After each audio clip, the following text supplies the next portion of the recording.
ಒಂದು ಪ್ರಶ್ನೆ, ಕೆಲವರು ಸಕ್ಸಸ್ ಜಲ್ದಿ ಆಗ್ತಾರೆ, ಕೆಲವರು ಸಕ್ಸಸ್ಸೇ ಆಗಲ್ಲ, ಕೆಲವರು ಸಕ್ಸಸ್ ಆಗಲಿಕ್ಕೆ ಟೈಮ್ ಹಿಡಿತದೆ.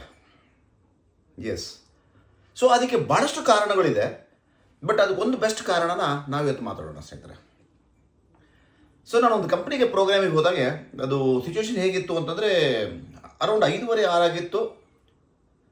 ಸೊ ಸೀನಿಯರ್ ಆಫೀಸರ್ ಒಬ್ಬರು ಆಲ್ರೆಡಿ ಆಫೀಸಿಂದ ಹೊರಗಡೆ ಹೋಗ್ತಾ ಇದ್ರು. ನಾನು ಕೇಳಿದೆ, ಸರ್ ಇವತ್ತು ಜಲ್ದಿ ಹೋಗ್ತಾ ಇದ್ದೀರಾ? ಇಲ್ಲ ವಿಶ್ವನಾಥ್ ಅವರೇ, ಒಂದು ಇಂಪಾರ್ಟೆಂಟ್ ಮೀಟಿಂಗ್ ಇದೆ, ನಾನು ಅಟೆಂಡ್ ಮಾಡ್ಕೊಂಡು ಬರ್ತೇನೆ. ಸೊ ಹಾಗೆ ಸ್ವಲ್ಪ ಬರ್ಲಿಕ್ಕೆ ಮನೆಗೆ ಹೋಗಿ ಬಂದುಬಿಡ್ತೇನೆ. ಆಯಿತು, ನಾನು ಅವತ್ತು ಆ ಗೆಸ್ಟ್ ಹೌಸಲ್ಲೇ ಸ್ಟೇ ಮಾಡಬೇಕಾಗಿತ್ತು. ಯಾಕಂದರೆ ಆ ಕಂಪ್ನಿಯಲ್ಲಿ 3 ದಿನದ ಪ್ರೋಗ್ರಾಮ್ ಇತ್ತು. ಆಲ್ಮೋಸ್ಟ್ ಡಿನ್ನರ್ ಮುಗಿಸ್ಕೊಂಡು ನಾನು ರಿಟರ್ನ್ ಬರೋ ಟೈಮಲ್ಲಿ ಅವ್ರ ಆಫೀಸಿಗೆ ಬರ್ತಾಯಿದ್ರು. ಆಲ್ಮೋಸ್ಟ್ ರಫ್ಲಿ ಅರೌಂಡ್ 9:30 ಆಗಿತ್ತು. ನಾನು ಕೇಳಿದೆ, ಸರ್ ನಿಮ್ಮದು ಜನರಲ್ ಶಿಫ್ಟಾ, ಎ ಶಿಫ್ಟಾ, ಬಿ ಶಿಫ್ಟಾ, ಸಿ ಶಿಫ್ಟಾ?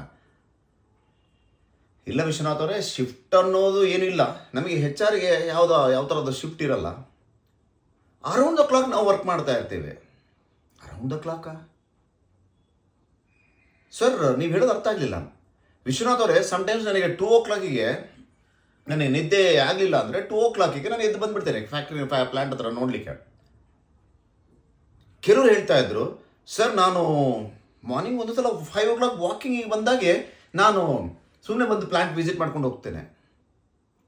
ಇವರು ಟಾಪ್ ಮೋಸ್ಟ್ ಸೀನಿಯರ್ ಆಫೀಸರ್ಸು. ನನ್ನ ಪ್ರಶ್ನೆ, 15 ವರ್ಷ 16 ವರ್ಷದ ಅನುಭವದಲ್ಲಿ ಅವರು ಅಷ್ಟು ದೊಡ್ಡ ಪೊಸಿಷನ್ಸ್ಗೆ ಹೇಗೆ ರೀಚ್ ಮಾಡ್ತಾರೆ ಅಂತಂದರೆ ಸ್ನೇಹಿತರೆ, ಅದಕ್ಕೆ ಕಾರಣ ಡೆಡಿಕೇಶನ್. ಲೈಫಲ್ಲಿ ಡಿಟರ್ಮಿನೇಷನ್ ಎಷ್ಟು ಇಂಪಾರ್ಟೆಂಟ್ ಆಗ್ತದೋ, ಅಂದರೆ ಒಂದು ಗುರಿ ಇಟ್ಕೊಂಡು ಕೆಲಸ ಮಾಡೋದು ಎಷ್ಟು ಇಂಪಾರ್ಟೆಂಟ್ ಆಗ್ತದೋ ಅಷ್ಟೇ ಡೆಡಿಕೇಟೆಡಿಂದ ವರ್ಕ್ ಮಾಡಿದಾಗೆ ಕೆಲಸ ಆಗುತ್ತೆ. ಯಾರೇ ಸಕ್ಸಸ್ಫುಲ್ ಆಗಿರೋರು ನಾವು ನೋಡಿ, ನೀವು ಅವರು ಯಾಕೆ ಸಕ್ಸಸ್ಫುಲ್ ಆಗಿದ್ದಾರೆ ಅಂದರೆ ಅವರು ಟ್ಯಾಲೆಂಟ್ಸ್ ಎಷ್ಟಿದೆಯೋ ಇಂಪಾರ್ಟೆಂಟು, ಅದಕ್ಕೆ ಒಂದು ಕೆಲಸಕ್ಕೆ ಡೆಡಿಕೇಶನ್ ಕೊಟ್ಟಿದ್ದಾರೆ. ಸೊ ಎಕ್ಸಲೆಂಟಾಗಿ ನಿಮ್ಮ ವರ್ಕ್ ಮೇಲೆ ಡೆಡಿಕೇಶನ್ ಕೊಡಿ. ಎಸ್, ಯಾವಾಗ ಎಕ್ಸಲೆಂಟಾಗಿ ಡೆಡಿಕೇಶನ್ ಕೊಡ್ತೀರಾ, ಅಲ್ಲಿ ಅದು ಯಾವುದೇ ವರ್ಕ್ ಇರಲಿ, ಅದು ಕಂಪ್ಲೀಟ್ಲಿ ಎಕ್ಸ್ಟ್ರಾರ್ಡಿನರಿ ಆಗಿ ರಿಸಲ್ಟ್ ಬಂದೇ ಬರುತ್ತೆ. So dedication definitely phase.